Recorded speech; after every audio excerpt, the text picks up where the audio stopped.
اللہ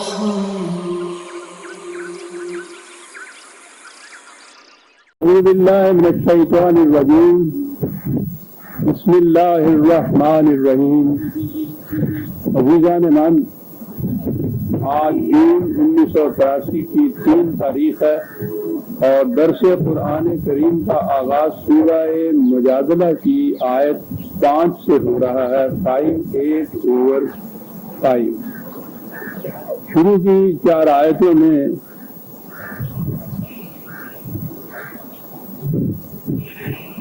بات یہ بیان کی گئی تھی کہ ایک خاتون اپنے حقوق کے لیے رسول اللہ سے صلی اللہ علیہ وسلم جھگڑا کر رہی تھی اور کہا یہ گیا کہ در حقیقت وہ اپنی شکایت خدا تک پہنچا رہی تھی اور خدا نے یہ کہا کہ ہم سن رہے تھے تم دونوں کی باتیں. تو گیا یہ جو اپنے حق کے لیے ایک مطالبہ کرنا ہے، ایک دعویٰ کرنا ہے، تو ایسی چیز ہے کہ اسے نبی اکرم صلی اللہ علیہ وسلم رسول ہونے کی جہت سے وہ کہ جن پر ایمان لا کے ایک انسان مسلمان ہو جاتا ہے اور جو مملکت اسلامیہ کے سربراہ اول بھی تھے، لیکن اپنا حق ایک ایسی چیز ہے کہ اس قسم کی ہستی کے ساتھ بھی قرآن کے الفاظ میں مجادلہ جھگڑا کیا جا سکتا ہے. تحاورت باہمی ایک دوسرے کے ساتھ برابر کی گفتگو ہو رہی ہے، خدا سن رہا ہے، وہ ڈانٹ نہیں رہا اس عورت سے. تو کیا کر رہی ہے تو؟ کس سے بات کر رہی ہے؟ کس سے جھگڑا کر رہی ہے؟ خدا سن رہا ہے، خدا تک وہ اپنی شکایت پہنچا رہی ہے رسول اللہ صلی اللہ علیہ وسلم کی اشاعت سے، اور اس کے بعد اللہ تعالیٰ کی طرف سے فیصلہ ان کے حق میں دیا جاتا ہے.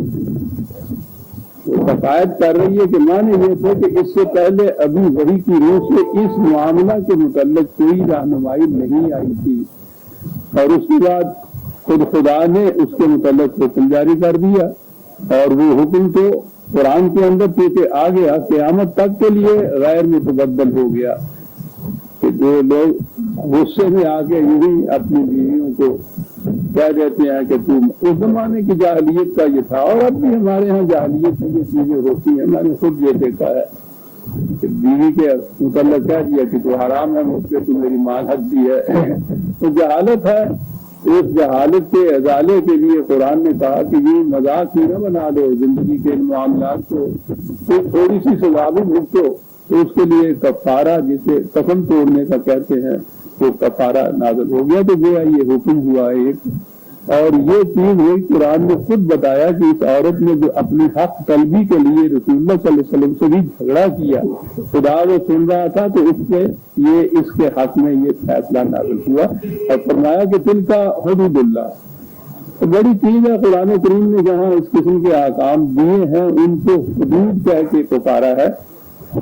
فقہ میں تو حدود جو ہے اس کا ایک خاص مفہوم ہوتا ہے کہ کہتے ہیں کہ وہ جرائم جن کی سزائیں خود قرآن نے مقرر کی ہیں انہیں حدود کہا جاتا ہے، اور جن کی سزائیں مملکت یا سلطنت یا حکومت مقرر کرے ان کو تعزیر کہا جاتا ہے.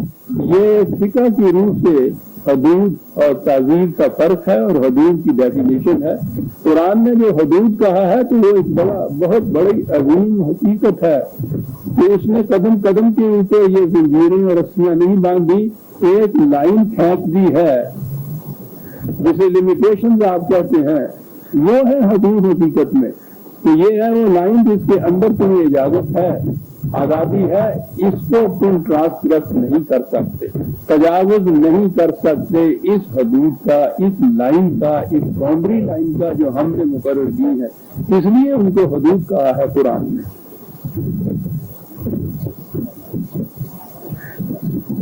ان حدود کو توڑنے والوں کے متعلق کہا دیکھیے احکام آئلی زندگی کے ہیں، ازدواجی زندگی کے ہیں، گھر کے متعلق، میاں بیوی کی زندگی کے متعلق ہیں، وہ ان کو کچھ زیادہ سیریسلی نہیں لیا جاتا ہمارے ہاں، لیکن جن چیزوں کے متعلق خدا خود کوئی حکم نازل کر دے اور ان کو حدود کے اندر لے آئے تو یہ کہا ہے کہ وَلِلْكَافِرِينَ عَذَابٌ عَلِيمٌ، ان حدود سے تجاوز کرنے والا یا ان سے توڑنے والے کو کافر کہہ کے پکارا ہے، عذاب علیم کا مستحق قرار دیا ہے۔ تو یہ سوال ہی نہیں ہے کہ یہ کچھ عام ادنا سے احکام ہیں، ہدایات ہیں، ان کو سیریسلی کیا دیا جائے۔ ہم تو اپنے ہاں کے آئینی معاملات کو سیریسلی لیتے ہی نہیں ہیں، اور پھر وہ میاں گھر کا جو ہے خاوند جو ہے تو اس کا تو سوال ہی نہیں کہ وہ سیریسلی کوئی بات بھی بیوی کی سیریسلی لے۔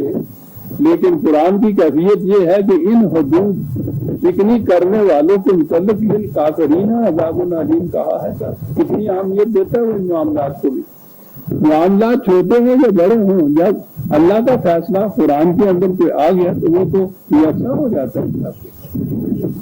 یہ جو ان کی خلاف ورزی کرنے والے ہیں ان حدود کی یا ان کو توڑنے والے ہیں، ان کے متعلق کہا ان الذین یحادون اللہ ورسولہ قوتوا کما قوت الذین من قبلہم وقد انزلنا آیات بینات۔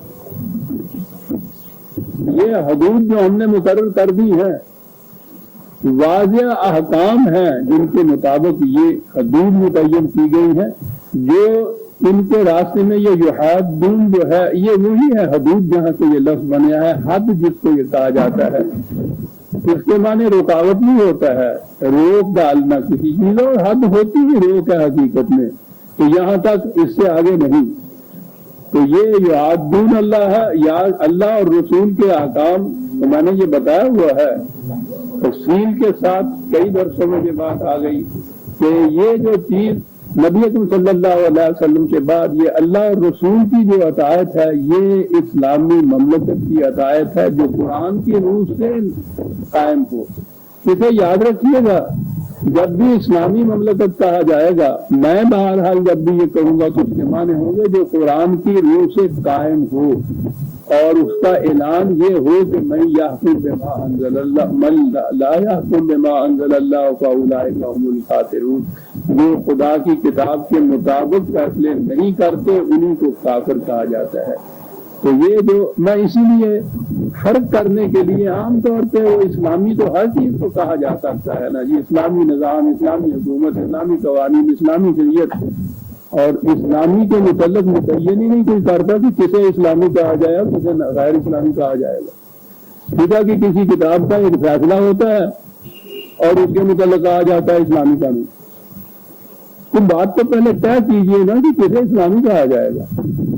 قرآن نے تو اسلامی اور غیر اسلامی کے لیے مقرر کر دی یہ حد کہ من لم یحکم بما انزل اللہ۔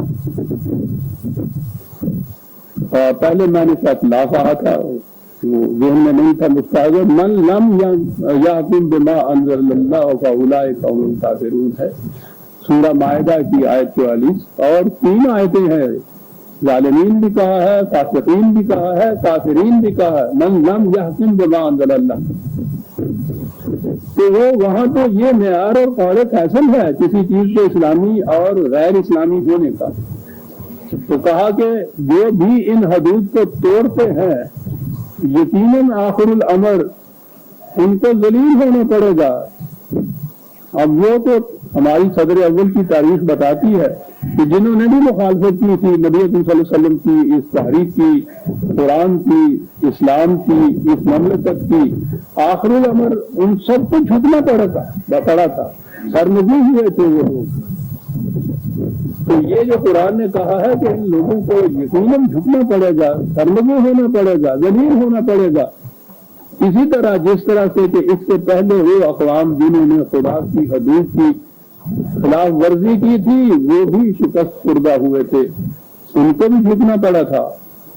تو یہ تو ایک ایسی چیز ہے اسلامی، قرآن نے یہ جو کہا ہے کہ ہو نہیں سکتا کہ کافر مومنین کے اوپر کبھی غلبہ پا سکے، تو یہ ایک ابدی حقیقت ہے، کسی خاص دور کے مومنین کے متعلق یا کفار کے متعلق نہیں ہے، یہ ایک ابدی حقیقت ہے۔ اگر جماعت مومنین یا مومن قوم اپنے آپ کو مومن یا مسلمان کہنے والی قوم پہلا ہی اس کے لیے معیار ہے کہ وہ مومن ہے یا نہیں، یہ ہے کہ اگر کفار ان پہ غالب آئے ہوئے ہیں تو وہ قرآن کی اس تشریح کے مطابق مومنین کی صف میں نہیں آ سکتے، ورنہ آپ کو معاذ اللہ قرآن کو جھٹلانا پڑے گا۔ وہ کہتا ہے کہ مومنین پر کفار کبھی غالب نہیں آ سکتے، بلکہ وہیں جو ہے نہیں یجعل اللہ ہے، خدا ایسا نہیں ہونے دے گا۔ تو اگر آپ دیکھیں کہ ایک قوم جماعت اپنے آپ کو مومن کہتی ہے، مسلمان کہتی ہے، کفار غالب ہیں، تو پھر تو آپ یہ مانیں گے کہ اگر یہ واقعی مومن ہے تو معاذ اللہ خدا کا وہ جو وعدہ ہے وہ غلط ہو گیا معاذ اللہ، اور وہ تو غلط نہیں ہو سکتا۔ تو اگلی چیز یہی ہے نا کہ تسلیم کرنا پڑے گا کہ یہ مومن کی ڈیفینیشن میں یہ قوم نہیں آ رہی۔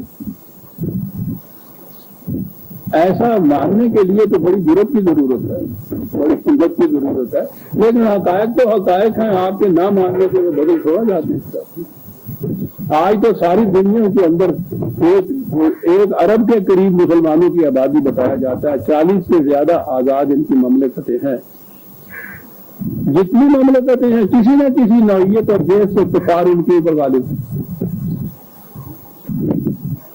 تو اب آئیے نا قرآن کے ان واضح کی روشنی میں ان چیزوں کا جائزہ لیجیے، پھر جس نتیجے پہ پہنچ سکتے ہیں اس میں پہنچیے، پہنچنے کے بعد پھر ہمت کی ضرورت ہوگی۔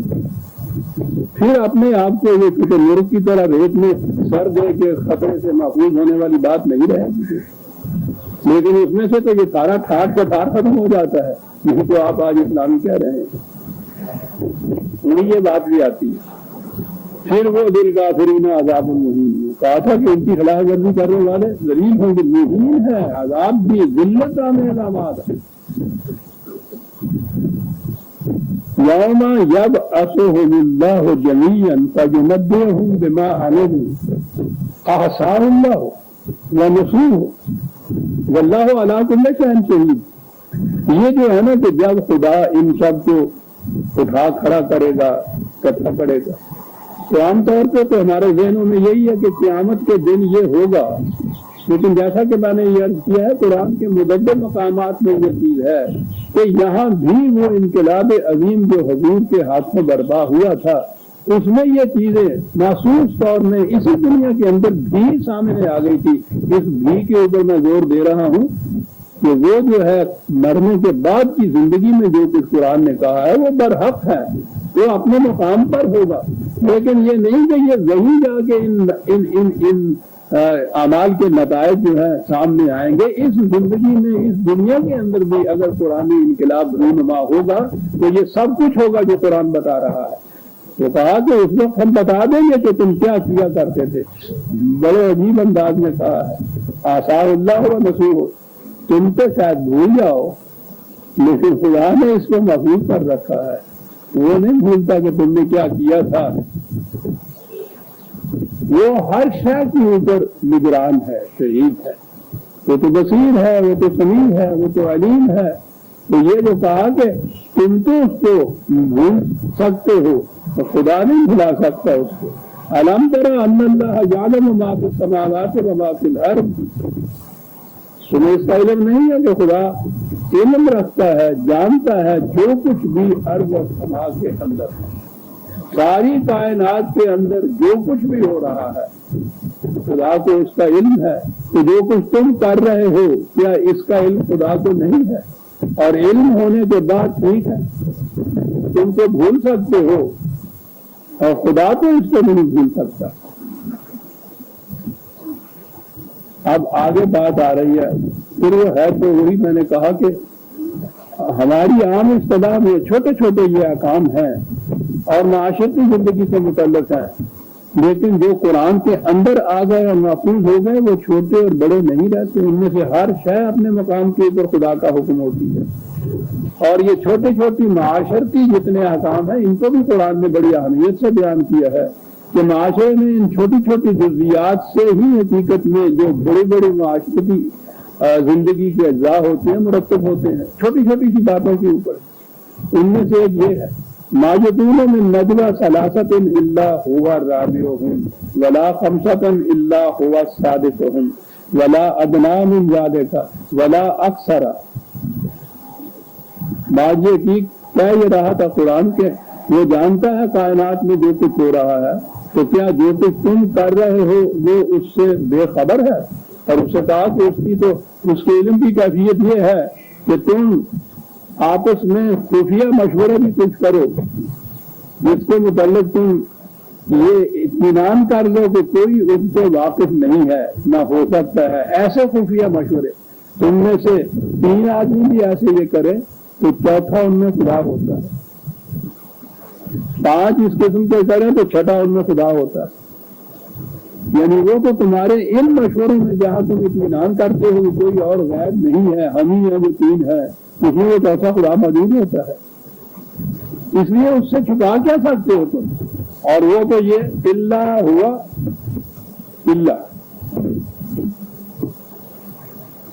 ولا ادنی من ذالک ولا اکثر الا ہوا معہم اینما کنتم، بات جامعہ کر دی، یہ 3 اور 5 کی بات نہیں، وہ تو مثال کے طور پہ کہا تھا جہاں بھی یہ ہے خدا ان کے ساتھ ہوتا ہے۔ یاد ہے کہ یہ بڑی عام چیز تھی جو میں نے آپ سے وہ عرض کیا تھا معراج کے واقعہ کے سلسلے میں کہ خدا نے یہ کہا ہے کہ جہاں بھی تم ہو خدا تمہارے ساتھ ہوتا ہے، اس لیے خدا سے ملنے کے لیے کسی مقام پر جانے کی بات نہیں ہے، وہ تو ہر جگہ تمہارے ساتھ ہوتا رہتا ہے۔ یہاں کہا کہ وہ ان کے ساتھ ہوتا ہے، یعنی کوئی خاص انسان نہیں ان کے ساتھ ہوتا ہے، وہ کہتا ہے ان کے بھی ساتھ ہوتا ہے خدا جہاں بھی یہ ہوتے ہیں۔ اینما کنتم ثم ينبئهم بما عملوا یوم القیامہ ان اللہ بکل شیء علیم، اور پھر جو کچھ تم کر رہے ہو ان کے نتائج مرتب ہوتے چلے جاتے ہیں خدا کے قانون کے مطابق، اسی قانون کی روح سے ایک وقت میں وہ محسوس طور پر سامنے آ جاتے ہیں۔ اسے قرآن نے یوم القیامت کہا گیا ہے۔ آپ کو شاید یاد ہو میں نے عرض کیا تھا کہ قیام تو ہے اٹھ کھڑے ہونا، اور عربی زبان کے قاعدے کی روح سے اگر اس قسم کے الفاظ کے آگے یہ گول کی تے لگا دی جائے تو اس کے معنی ہوتے ہیں اچانک کوئی چیز ہو جانا، شدت سے کسی چیز کا ہو جانا۔ تو اس میں دونوں چیزیں پائی جاتی ہیں، ہنگامی طور پہ یک نخت کوئی چیز ہو جائے یا بڑی شدت سے ہو جائے تو اس سے ہوتی ہے۔ قیام جو بڑی شدت سے ہو، ہنگامی طور پہ ہو، تو اسے ہمارے ہاں انقلاب کہتے ہیں نا۔ تو اس دنیا کے اندر یہ انقلاب جو حضور کے ہاتھوں برپا ہوا وہ جو تھا اسے بھی قیامت کہا جائے گا اس اعتبار سے۔ معاف کیے گا، جب بھی ان کے اس قسم کے جو سازشیں تھیں ان کے محسوس نتائج مرتب ہو کے سامنے آنے کا جو وقت ہوگا اس زندگی میں ہوگا جب وہ قیامت کہلائے گا، اس کے بعد کی زندگی میں ہوگا جب بھی وہ قیامت کہلائے گا۔ وہ قیامت اخروی زندگی کی ہوگی، یہ قیامت موجود ہوگی، ہزار حیث نہ دینی قیامت موجود۔ اقبال جو کہتا ہے سخن کے نامہ و میزان دراز پر وہی، اس آنے والی قیامت کے میزان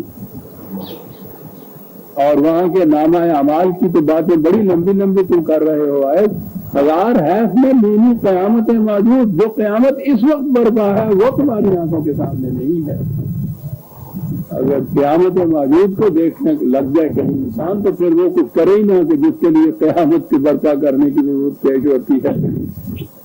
ان اللہ بکل شیء علیم، وہ تو تمام معاملات سے تمام اشیاء سے واقف ہے۔ الم تر الی الذین نہوا عن النجوى ثم یعودون لما نہوا عنہ ویتناجون بالاثم والعدوان ومعصیۃ الرسول۔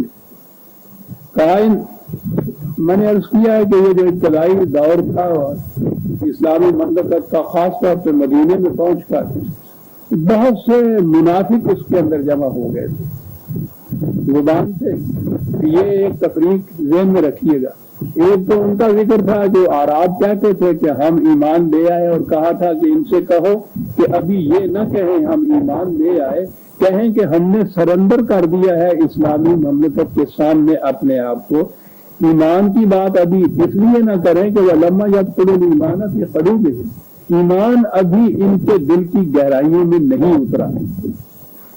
تو صاحب ایمان کہنے کا حق اس کو ہے جس کے دل کی گہرائیوں میں ایمان اتر جائے۔ وہ اگر بات نہیں ہوئی ہے تو یہ ہے کہ انہوں نے سرنڈر کر دیا ہے سب کچھ۔ تو ایک تو یہ تھے، یہ منافق نہیں تھے، یہ وہ تھے جن کے ایمان میں حلوف پختگی نہیں آئی تھی، لیکن ایک وہ لوگ تھے جو ایک سازش کے ماتحت وہ ایمان انہوں نے قبول ہی نہیں کیا تھا اسلام کو، لیکن وہ ظاہر میں مسلمان ہو کر ان مسلمانوں کے اندر شامل ہوتے تھے اور سازشیں کرتے تھے۔ یہ ہیں جنہیں منافق کہا جاتا ہے۔ اور وہ تو پھر اگر زبان کے اعتبار سے لیں تو پھر نظر آتا ہے کہ یہ عرب کیا زبان رکھتے تھے، قرآن نے کیا استعمال کیا ہے۔ اس کے معنی ہوتے ہیں دو لفظوں میں میں کر دوں کہ وہ شخص جو کسی جگہ اندر داخل ہونے سے پہلے یہ دیکھ لے کہ باہر نکلنے کا راستہ کون سا ہے۔ کیا بات ہے منافق کی ڈیفینیشن۔ صحراؤں میں جنگلوں میں بعض چوہے ہوتے ہیں تو وہ انہوں نے جو اپنے بل بنا رکھے ہوتے ہیں، اس بل میں انہوں نے اندر سے دو تین راستے اور بھی چوری چوری کے بنا رکھے ہوتے ہیں۔ ادھر سے وہ اس بل میں گھستے ہیں، اب اگر کوئی ادھر سے اس بل کو ادھر سے گھسے ہیں اس سوراخ کو وہ بند بھی کر دے یا وہاں وہ گندے کی جسے کہتے ہیں ہم دے، تو وہ آگے راستے اس نے پہلے ہی رکھ چھوڑے ہوتے ہیں، وہ وہاں سے نکل جاتا ہے۔ کہ یار اسے منافق کہتے تھے۔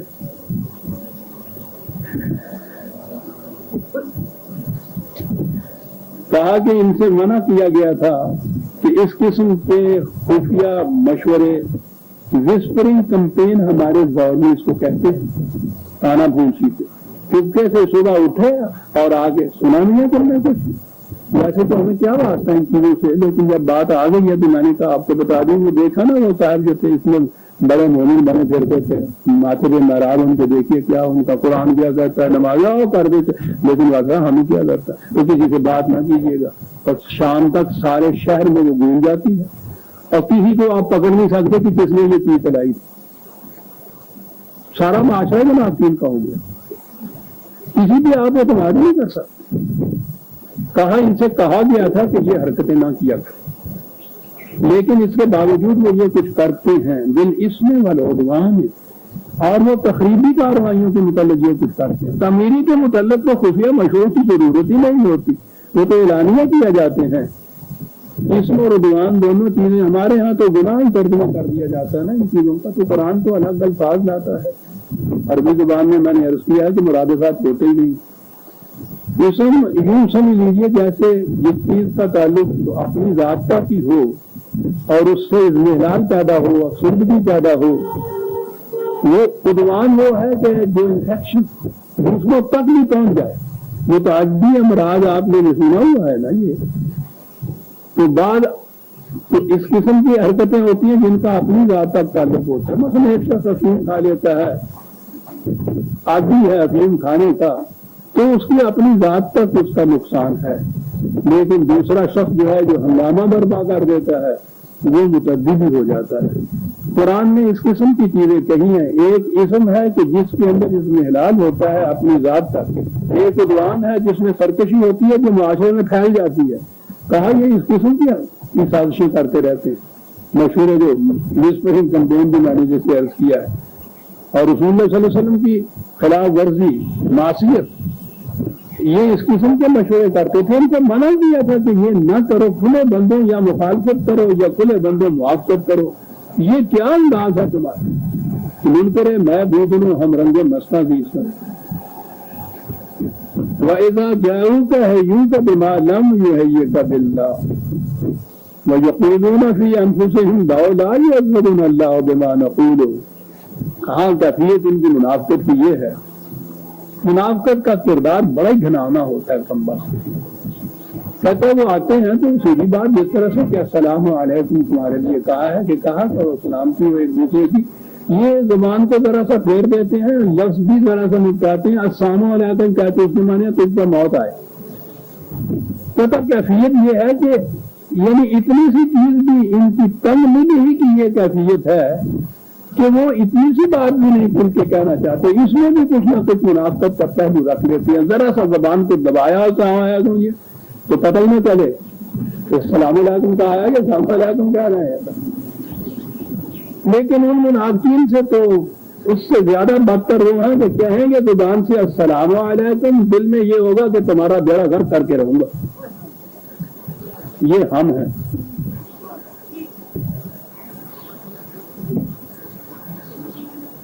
کسی پہ کسی دوسرے کا آج اعتماد ہی نہیں رہتا. کبھی اطمینان نہیں آپ کا ہوتا کہ جو کہ کہہ رہا ہے واقعی ایسا کر کے بھی دکھائے گا. کہا کہ ان سے کہا گیا تھا کہ یہ نہ کرنا، یہ کرتے ہیں، یہ آ کے کہتے ہیں تو اس کے بعد دل میں خوش ہوتے ہیں کہ کسی کو پتہ نہیں چلا. اگر یہ خدا ان کا ایسا ہی جانتا ہے سب کچھ تو وہ ہمیں سزا کیوں نہیں دے دیتا. کہا ٹھیک ہے، یہ روز کی باتیں ہم سنتے ہیں لیکن ہم اس کا قانون کے پابند ہیں جس کی روح سے عمل اور اس کے نتیجے کے درمیان ایک مہلت کا وقفہ ہوتا ہے. اور ہم نے یہ کہہ رکھا ہے کہ ہم اپنے قانون کے خلاف خود بھی نہیں کریں گے. جانتے ہیں تم کیا کرتے ہو.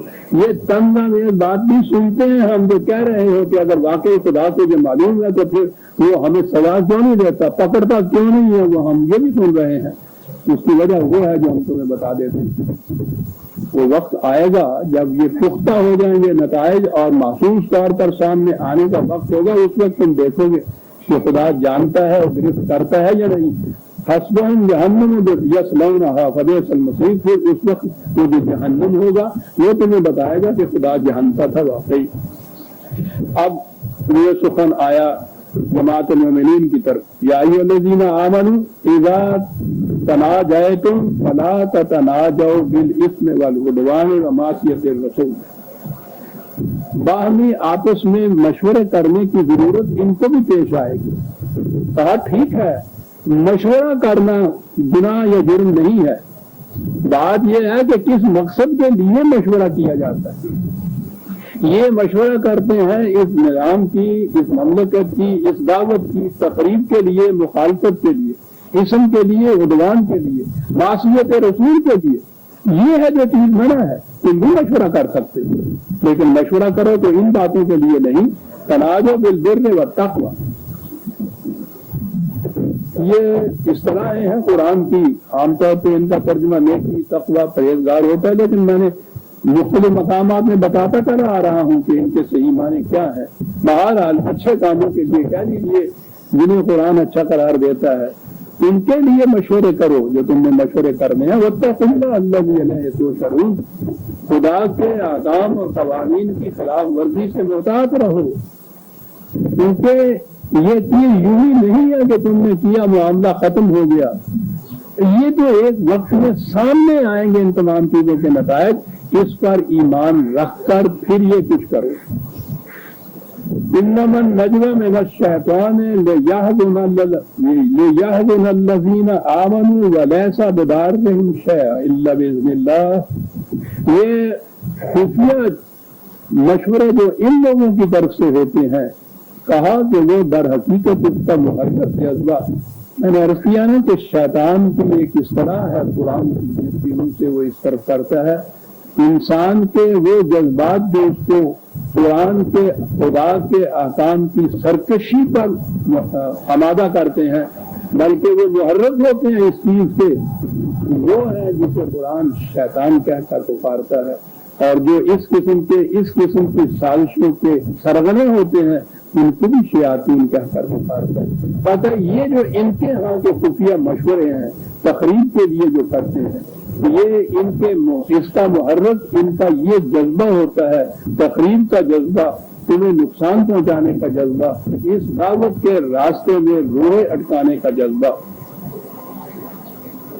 کہتے ہیں کہ یہ ان کے ذہن میں ہے کہ اس سے ہم نقصان پہنچا دیں گے. اب یہاں وہ لفظ ایذن آیا ہے بِإِذْنِ اللَّهِ. ایذن کا عام طور پہ ترجمہ ہمارے ہاں اجازت یا حکم کیا جاتا ہے. خدا کے حکم سے ایذن کے عام معنی بھی یہی لیے جاتے ہیں. میں نے یہ عرض کیا تھا کہ قرآن نے مختلف مقامات پر یہ لفظ بھی استعمال کیا ہے، زبان میں بھی آتا ہے. اس کے معنی بھی وہ ہے خدا کا مقرر کیا ہوا قاعدہ. نقصان جو پہنچتا ہے وہ تو اس کے مطابق پہنچتا ہے.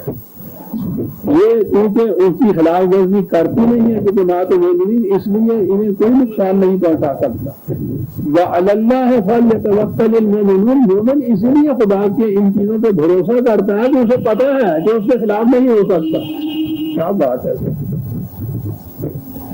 بھروسہ، کانفیڈنس، توکل جسے کہا جاتا ہے، وہ اسی پہ کیا جاتا ہے نا جس کے متعلق آپ کو یقین ہو کہ جو کوئی یہ کہتا ہے اس کی خلاف ورزی نہیں ہوگی. تو جب خدا نے یہ کہا ہے جو کچھ ہم کہہ رہے ہیں تو مومن کو تو یقین ہوتا ہے، اس لیے وہ اس کو اعتماد ہوتا ہے اس بات کا کہ خدا اپنے کہنے کے خلاف ورزی نہیں کرے گا. تو یہ ہے جو توکل کے معنی ہوتے ہیں سر. اور آپ کو پتا ہے اب ہمارے ہاں جو تصوف میں توکل ہے تو پوچھا نہیں کہ ہر سبب، ہر ذریعہ جو کسی چیز کا اس کو ختم کرتے چلے جائیے، خدا آپ کا توکل کرتے چلے جائیے. اس کے معنی یہ ہوتے ہیں کہ دوسرے سما کے لائیں اور تمہیں روٹی دیتے چلے جائیں. یہ خدا پہ توکل ہوتا ہے.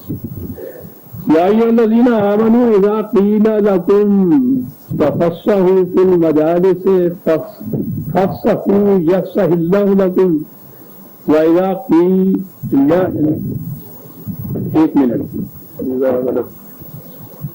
وَإِذَا قِيلَ انشُزُوا فَانشُزُوا يَرْفَعِ اللَّهُ الَّذِينَ آمَنُوا مِنكُمْ وَالَّذِينَ أُوتُوا الْعِلْمَ دَرَجَاتٍ وَاللَّهُ بِمَا تَعْمَلُونَ خَبِيرٌ. اب یہ پھر یہ کچھ کرتے تھے، آ کے بیٹھتے تھے تو ایک دوسرے کے ساتھ پاس بیٹھتے تھے. ادھر سے کچھ باتیں ہیں تو ادھر سے کچھ کانا خوشی کہتے ہیں نا ہمارے یہاں سرگوشی جسے کہتے ہیں کہ وہ آسانی رہے پاس ہی یہ کرنے. لیکن یہ دے دیا کہ بھائی آ کے بیٹھو تو ذرا کھل کے بیٹھا کرو، ایک دوسرے سے ہٹ کے بیٹھا کرو. اب اس سے وہ جو امتحان کی وہ تعیت رکھتا تو ازالہ ہو گیا کہ ذرا ہٹ کے بیٹھا کرو. اپنے لوگوں سے بھی یہ کہہ دیا کہ تم بھی آ کے بیٹھو نا تو ذرا ہٹ کے بیٹھا کرو. تو وہ آپ حکم عام کر دیا جب تو اس سے یہ نہ ہوا کہ وہ کہیں گے کہ صاحب ہمارے لیے یہ کہا گیا ہے. ایک عام حکم ہوا کہ مدرس میں آن کے بیٹھو تو ذرا کھل کے بیٹھا کرو. پھر اگلی بات یہ کہ جب کہا جائے کہ برخاست ہوتی ہے مجلس اس سے چلے جایا کرو. یہ نہیں ہے کہ ہم یہ بھی کہنا اور تم الگ الگ فکریاں بنا کے تین یہاں دو وہاں ایک یہاں وہ بیٹھے ہوئے پھر یہی کچھ کرتے چلے جاؤ. میں نے عرض کیا تھا نا کہ یہ تھا وہ معاشرہ جس میں اس دعوت کی ابتدا ہوئی تھی، جس میں نبی صلی اللہ علیہ وسلم نے یہ عظیم انقلاب برپا کیا تھا. یہ تھے وہ لوگ جن کو یہ کچھ بھی کہنا پڑ رہا تھا. میں نے عرض کیا تھا نا کہ قرآن نے تو یہ بھی کہا ہے کہ ملنے کے لیے آنا ہو تو پہلے سے اپائنٹمنٹ لیا کرو، کسی کے گھر جانا ہو تو اجازت لیا کرو، دعوت کے لیے بلایا جائے تو پہلے ہی آ کے نہ بیٹھ جایا کرو. کہانیاں ابھی چولہے پہ رکھی ہیں تو بیٹھ گئے ہوئے. کھانا کھا کے گھر چلے جاؤ، اپنے گھر چلے جایا کرو. صاحب خانہ کو بڑی اس میں توق ہوتی ہے کہ تم اس کے بعد میں بیٹھے ہوئے باتیں کرتے ہیں. یعنی معاشرہ وہ تھا جن لوگوں کو یہ چیزیں بھی نہیں کہ ذریعے تعلیم کرنی پڑ رہی. یہ تھے وہ لوگ کہ جن کی تعلیم و تربیت اس طرح سے کی کہ انہوں نے ایران اور روما کی ہزارہ سال کی تہذیب کو الٹ کے رکھ دی. یہ تھا انقلاب نبوی صلی اللہ علیہ وسلم. تو انہیں یہ کہنا پڑا کہ یہ چیزیں کیا کرو. اور یہ چھوٹی چھوٹی باتیں جو ہم کہتے ہیں ان کو چھوٹی چھوٹی نہ سمجھو، یہ بہت بڑی باتیں ہیں. حقیقت میں جو ایمان والے ہیں ان کے ذریعے سے ان کو بلند مقام عطا ہوں گے، اور جو صاحب علم ہوں گے ان کو درجات خدا عطا کرے. ان چیزوں کی عطایت سے اتباع سے بھی درجات ملتے ہیں، رفعت ملتی ہے، بلندیاں ملتی ہیں. یہ چھوٹے چھوٹے نہیں ہیں. یہ چھوٹی چھوٹی سی باتیں جو قرآن نے کہی ہم اپنے معاشرے میں ان سے ابتدا کریں تو آپ دیکھیے کہ کس قدر تبدیلی واقع ہو جاتی ہے معاشرے کے. ان سے رفعت بھی ملتی ہے، درجات کی بلندی بھی ملتی ہے. اب یہ تو آپس میں مشورے کرنے کی بات. نبی اکرم صلی اللہ علیہ وسلم سے بھی بعض امور میں پرائیویٹ گفتگو کرنے کی ضرورت پڑ جاتی ہے. یا ایھا الذین آمنوا اذا ناجیتم الرسول فقدموا بین یدی نجواکم صدقۃ. اب وہ لوگ بھی آ کے اسی طرح سے کرتے کہ صاحب ہمیں کوئی تھوڑا سا کچھ پرائیویٹ باتیں کرنی ہے رسول سے، ہمیں اس کے لیے وقت دے دیجیے تھا. اب وہ اگر وہ تو آتے تھے خاص سازش کے مطابق، اگر اسی طرح سے آتے رہے اور حضور کا وقت جو ہے اس طرح سے ضائع کرتے رہے تو آپ تو کسی اور کام کے اوپر رہے ہی نہیں. اس پہ بھی پابندی کی ضرورت تھی. اب پابندی کیا لگائی ہے؟ یا تو یہ ہو کہ صاحب اس کی اجازت ہی نہیں دی جا سکتی, کوئی نہ اس طرح سے آئے, یہ تو ہو نہیں سکتا. بڑے اہم معاملات بعض ہو سکتے ہیں کہ جو پرائیویٹ گفتگو حضور سے کی جائے, علیحدگی میں گفتگو حضور سے کی جائے, ضرورت پڑے گی تو اس کے لیے ایک چھوٹی سی پابندی لگائی کہ وہ بھائی اس طرح سے اجازت لینی ہو تو کوئی تھوڑا سا عطیہ دے دو ان غریبوں محتاجوں کی مدد کے لیے. چلو کچھ تو پابندی آئے ہوئی نا. یہ جو یوں ہی آ کے بیٹھ جاتے ہیں اور بیٹھ کے بخلایا کرتے ہیں یا شرارت کے ماتحت ایک سازش کرتے ہیں تو ان کو کچھ تو پابندی عائد ہو گئی تو کچھ تو دینا پڑ گیا. ظالے کا خیر کا کچھ بات ہے, یہ بڑی بہتر بات ہوگی اور دل کی پاکیزگی کا موجب بھی بنے گی. کچھ دینا پڑے گا تو کچھ تو کمی ہوگی نا اس کے اندر, اور تمہارے ہاں تو یہ چیز ہوگی کہ جس کو واقعی ایک صحیح کام کے لیے کوئی بات کرنی ہوگی وہی آئے گا. اب یہ بات آ گئی, حکم تو یہ دے دیا. یہ جماعت جو تھی خواہ انہوں نے مثال کے طور پر ایک آنا ہی کیوں نہ مقرر کیا ہو کہ سندوق میں پہلے ڈال دیا کرو, ایسے بھی ان کے اندر تھے کہ جو ایک آنے کی بھی استطاعت نہیں رکھتے. تو اس حکم سے تو ان کو یہ راستہ بند ہو گیا. اب اس کے اندر تفاوت ہو گیا, اس کا جو مالی اعتبار سے افورڈ کر سکتا ہو اور وہ جو نہ کر سکتا ہو, دو طبقات آ گئے اس کے اندر. کہا کہ اگر فَإِن تَجِدُوا فَإِنَّ اللَّهَ غَفُورٌ رَحِيمٌ, اگر نہ ہوئی تو سے بھی پیسے تمہارے ہاں تو کوئی بات نہیں, رسول سے آگے کہہ دیا کرو, اللہ تمہاری حفاظت کر لے گا, کوئی بات نہیں. وہ بڑا غفور بھی ہے, رحیم بھی ہے, وہ حفاظت بھی کرتا ہے, سامان نشونما بھی عطا کرتا ہے. اب اس میں اس ایکسیپشن سے آپ دیکھیے بات کہیں چلی گئی. وہ طبقاتی بات نہیں رہی کہ نہیں ہے تو پھر تم یہ پچکاری نہیں سکتے, بیٹھے رہو, کہیں سے لے آؤ 4 پیسے تو پھر آگے ملاقات کر سکتے ہو. یہ ان کے لیے ہے جو فون کر سکتے ہیں, جو نہیں کر سکتے تو کوئی بات نہیں. اشفقتم ان تقدموا بین یدی نجواکم صدقات, کہا کہ وہ لوگ جو افورڈ نہیں کر سکتے تھے اس کو, ان کے دل میں اس سے یہ چیز پیدا ہوئی کہ ہمارے لیے تو یہ مشکل ہو گیا, ہم کیا کریں گے, پھر ہم معروم کر دیے گئے اس لیے کہ ہم غریب ہیں. کہا نام کا فعلو وتاب اللہ علیکم, کوئی بات نہیں ہے, یہ نہ کر سکو تو ہم نے قانون میں پہلے ہی تمہارے لیے گنجائش رکھ دی, اگر نہیں ہے تو کوئی بات نہیں, یہ بات جا کے کہہ دیا کرو, میں معافی مل جائے گی. یہ اگر صورت نہ ہو تو پھر کرو کیا, کہا کہ وہ نظام قائم کرو جس میں اس کی ضرورت ہی نہ پڑ سکے. نظام اسلامی جو ہے اس میں یہ چیز وہ امرہم شورا بینہم, اور وہاں ہے واقعی الصلاۃ, یہ باہمی مشورے سے تمام معاملات طے ہوں گے تمہارے, اور اس کے ساتھ اقامت صلاۃ کہا گیا ہے.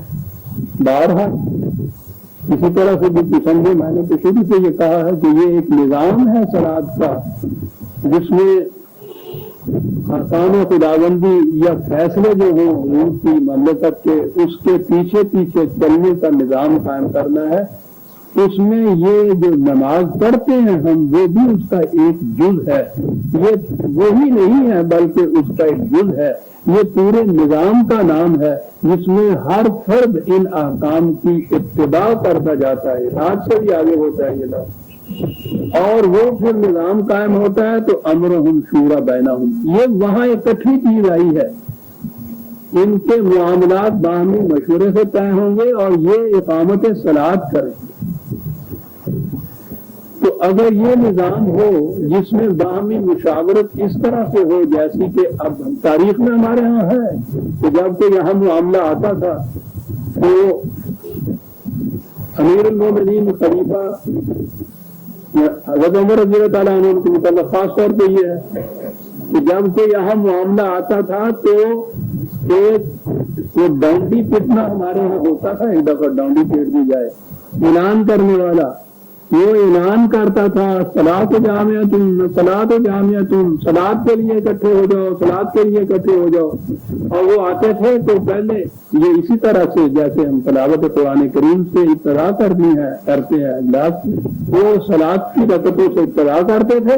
اور پھر امیر المومنین وہ کہتا تھا کہ تمہیں اس لیے بلایا گیا ہے کہ یہ معاملہ درپیش ہے اور اس میں تمہارے مشورے کی ضرورت ہے.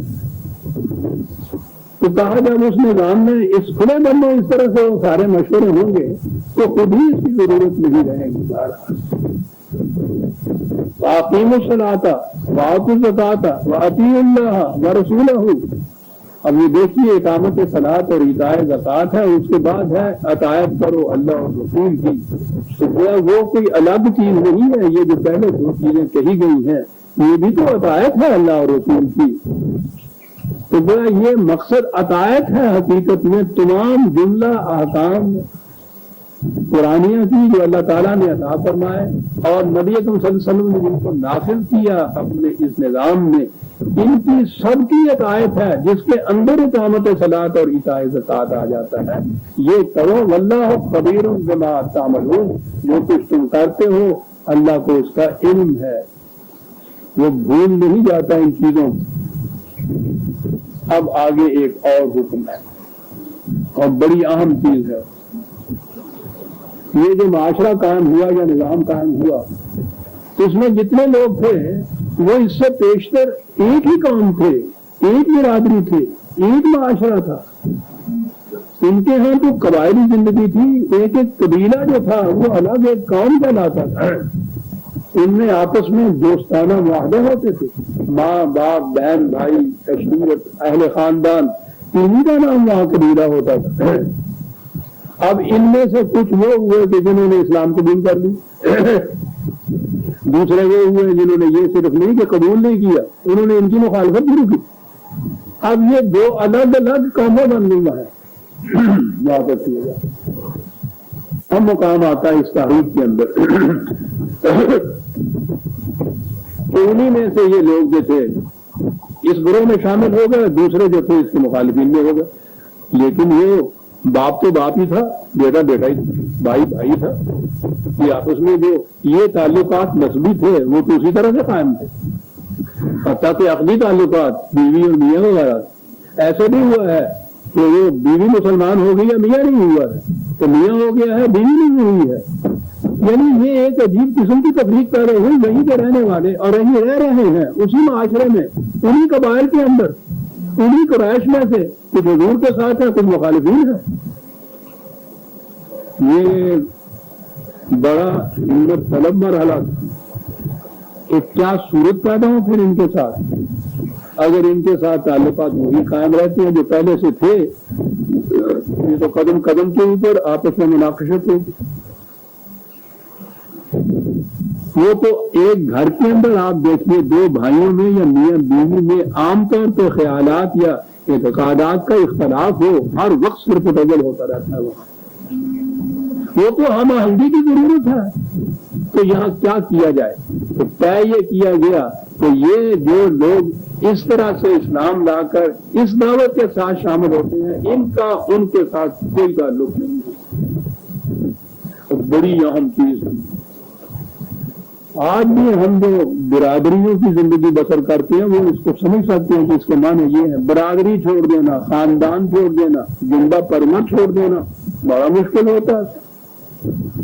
اور ان سے کہا کہ نہیں، ان کے ساتھ دوستانہ تعلقات نہیں رہ سکتے. بیویوں نے خاوند چھوڑ دیے، میں نے جیسا عرض کیا ہے. بھائی سے بھائی الگ ہو گیا، باپ سے بیٹا الگ ہو گیا. کیوں؟ تعلقات کی ایک نوعیت مختلف ہو گئی پہلے سے. پہلے وہ چیزیں نسبی ہوتی تھی، عقدی ہوتی تھی. اب یہ ایمان کے اشتراک کی بنا پر ایک نئی برادری بن رہی ہے اور اسی کا نام دو قومی نظریہ ہے عزیزان وطن. ان کے ساتھ دوستانہ تعلقات بھی نہیں رکھے جا سکتے، بھائیوں کے ساتھ نہیں، باپ کے ساتھ نہیں، بیوی کے ساتھ نہیں. چھوڑنا پڑے گا. ہجرت تو نام ہی بھی چھوڑا انہوں نے. صاحب عجیب انقلاب تھا جو ایمان نے پیدا کیا، وہی رہ رہے ہیں، وہی رشتے داریاں ہیں، آپ اس کی چھوڑ نہ پاؤ۔ کہا الم تر الی الذین تولوا قوما غضب اللہ علیہم ما هم منکم ولا منهم، اب ان لوگوں کا ذکر ہے، وَيَحْلِفُونَ عَلَى الْكَذِبِ وَهُمْ يَعْلَمُونَ أَعَدَّ اللَّهُ لَهُمْ عَذَابًا شَدِيدًا إِنَّهُمْ سَاءَ مَا كَانُوا يَعْمَلُونَ۔ کہا کہ ان لوگوں کو یہ ذکر پہلے پھر منافقین کہا گیا، تمہارے ساتھ آگے کہتے ہیں کہ ہم ایمان والے ہیں، تمہارے ساتھ ہیں، تمہاری برادری کے افراد ہیں، کیفیت یہ ہے کہ دوستانہ تعلقات ان کے ساتھ قائم ہیں کہ جو تمہارے مخالف ہیں، یہ ان کی روش زندگی ہے۔ کہا ایسی روش زندگی کا نتیجہ تو عذاب کے سوا کچھ نہیں ہو سکتا، انہم ساء ما کانوا یعملون، بہت برا نتیجہ ان کو بھگتنا پڑے گا۔ ایک تخت آ کے قسمیں کھاتے ہیں تمہارے پاس کہ ہم بھی بالکل کھاتے سر، وہاں جاتے ہیں تو ان کے ساتھ یہی تعلقات اپنے کام رکھے ہوئے ہیں، یہ ایمان نہیں ہے۔ ایک تخت ایمانہم جنت فصدوا عن سبیل اللہ فلہم عذاب مہین، یہ اپنی قسموں کو صفر بناتے ہیں حفاظت کے لیے، دھوکہ دے کر، جھوٹ بول کر کامیاب نہیں ہو سکیں گے۔ بڑا ذلت ہمیں سزا ہے ان کے لیے۔ جب یہ نقاب اٹھے گا، حقیقت بے نقاب ہوگی، تو پھر اس وقت دیکھیے کہ کتنی ذلت و رسوائی ہوگی کہ کل تک ان میں بیٹھے ہوئے قسمیں کھا کھا کے جو کہتے تھے، حقیقت اس کے برعکس ثابت ہوئی۔ عذاب مہین اس سے بڑھ کر اور کیا ہوگا۔ لن تغنی عنہم اموالہم ولا اولادہم من اللہ شیء، ان کے مال و دولت، ان کی اولاد، رشتہ داریاں کچھ کام نہیں آ سکیں گی اس انقلاب میں جو خدا برپا کرنا چاہتا ہے۔ اولئک اصحاب النار هم فیہا خالدون، تباہوں پہ رہیں گے، اس کا کہ اس روش کا نتیجہ تباہی کے سوا کچھ نہیں۔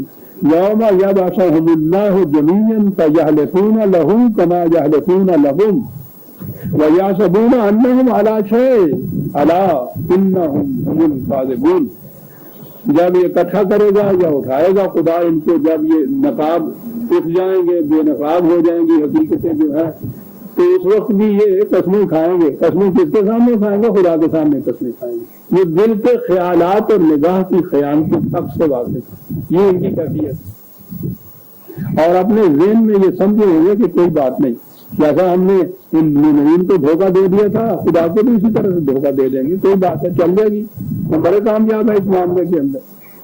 یہ جو اس قسم کے منافق تھے نا تاریخ کے پاکستان کے زمانے میں، عجیب بات ہے، نام کیا لینا، علامہ اقبال کے پاس ذکر ہوا، وہ کہنے لگے کہ انہوں نے کسی نے کہا یہ منافق، کہنے لگے یہ مخلص منافق ہے۔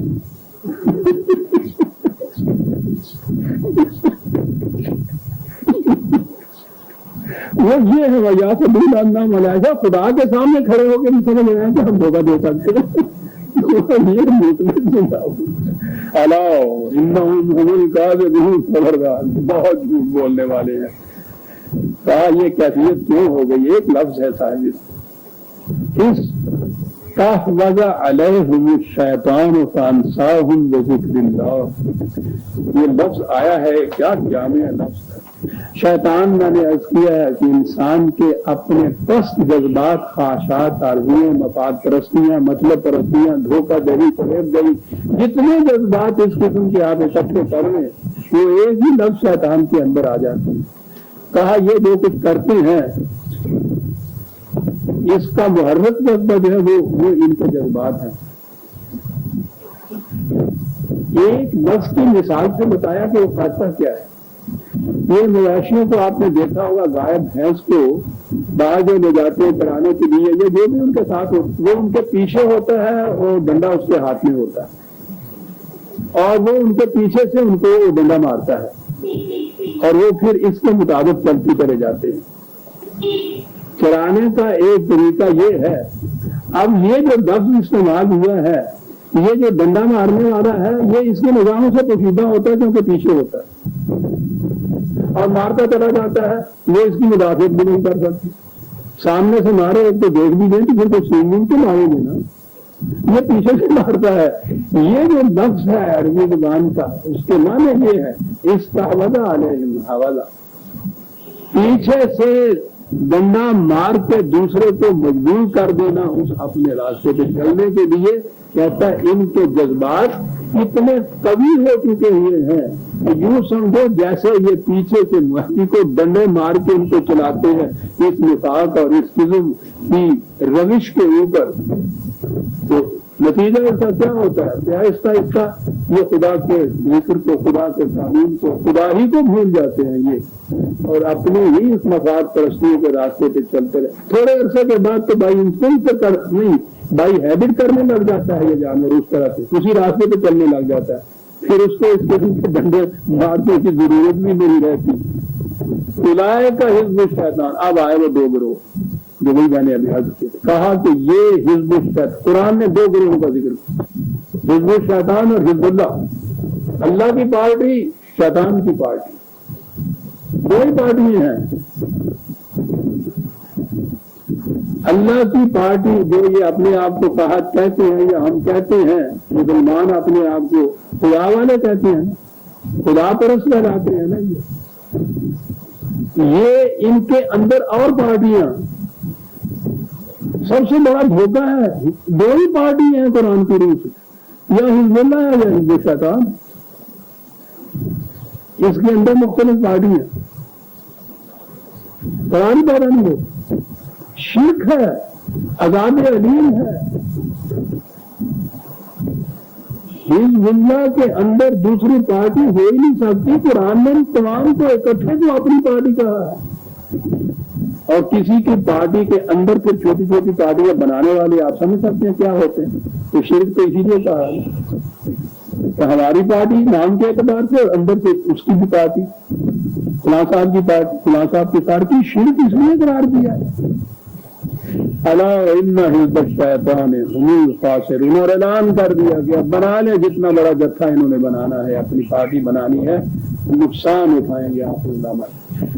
ان الذین یحادون اللہ ورسولہ اولئک فی الاضلین. وہی مہین والی بات کہی کہ خدا اور رسول، اسلامی نظام، اسلامی مملکت، قرآنی نظام، ان کے راستے میں رکاوٹ ڈالنے والے، ان کی مخالفت کرنے والے آخر الامر دیکھو گے کہ ذلیل ہو کے رہیں گے. کتب اللہ، کیا بات، خدا نے لکھ دیا ہے. یہ عام الفاظ میں جو کہا جائے گا تو ہمارے ہاں تو یہ سب سے بڑی چیز ہوتی ہے کہ لکھ دیا جائے، ورنہ مانے تو سے قرابہ کے مانے قانون بنا دیا. قانون خدا بندی ہے جو غیر متبدل ہے. کیا ہے؟ لأغلبن انا ورسلی.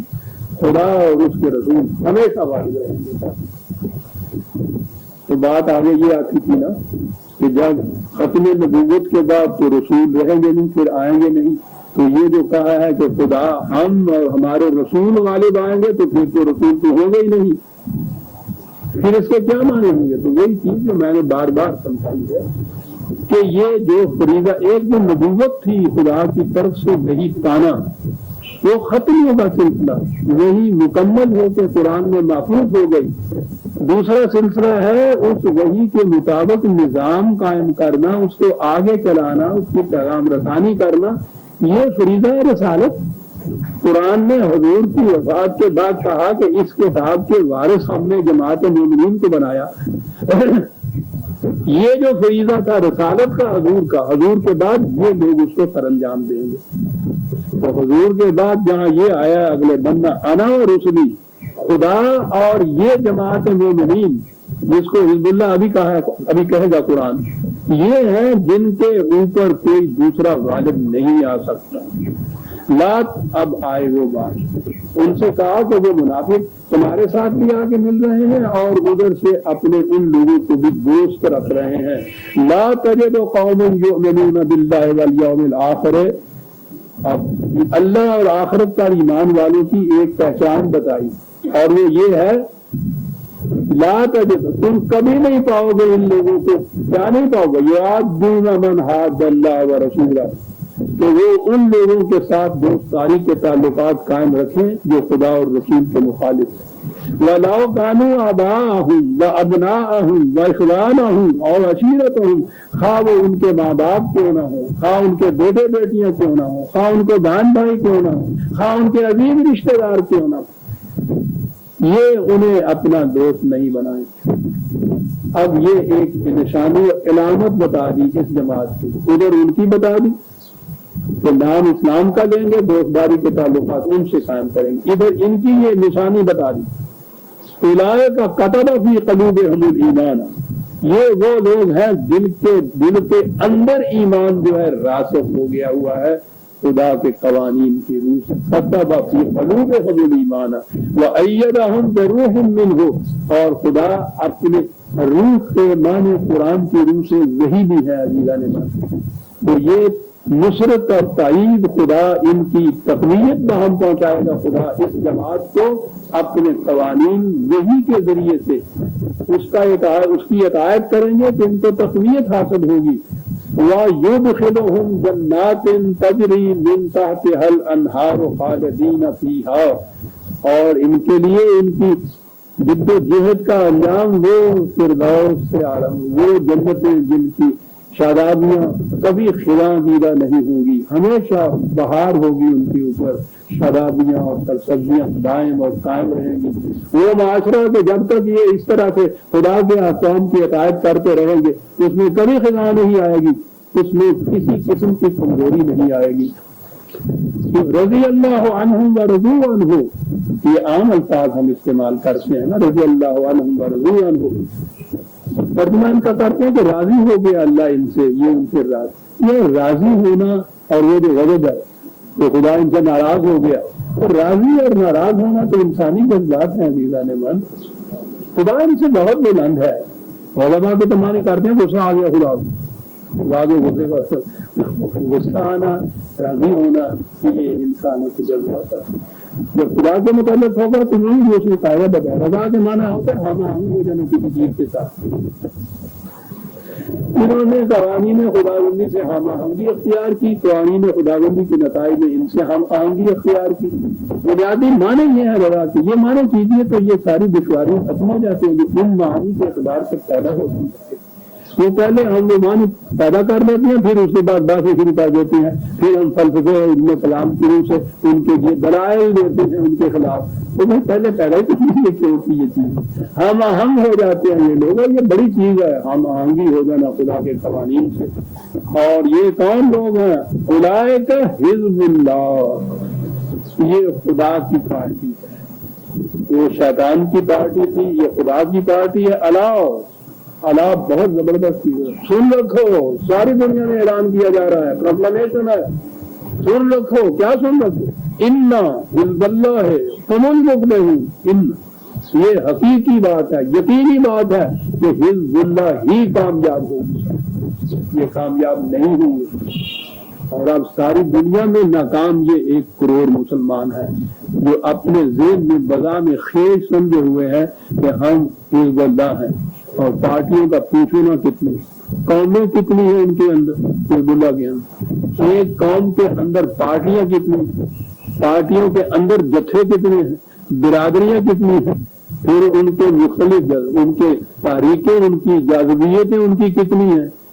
ہم تو فرد کی حیثیت سے جی رہے ہیں حقیقت میں، پارٹیوں میں بھی ہر فرد اپنے اپنے مفاد کے پیچھے کیا ہوتا ہے۔ اس لیے اللہ ان حزب اللہ هم المفلحون، یاد رکھو، سن رکھو اہل علم، کہ خدا کی پارٹی ہی آخر الامر کامیاب ہوگی۔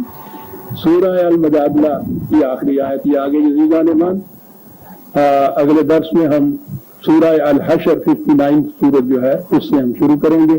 ربنا تقبل منا انک انت السمیع العلیم۔ شکریہ۔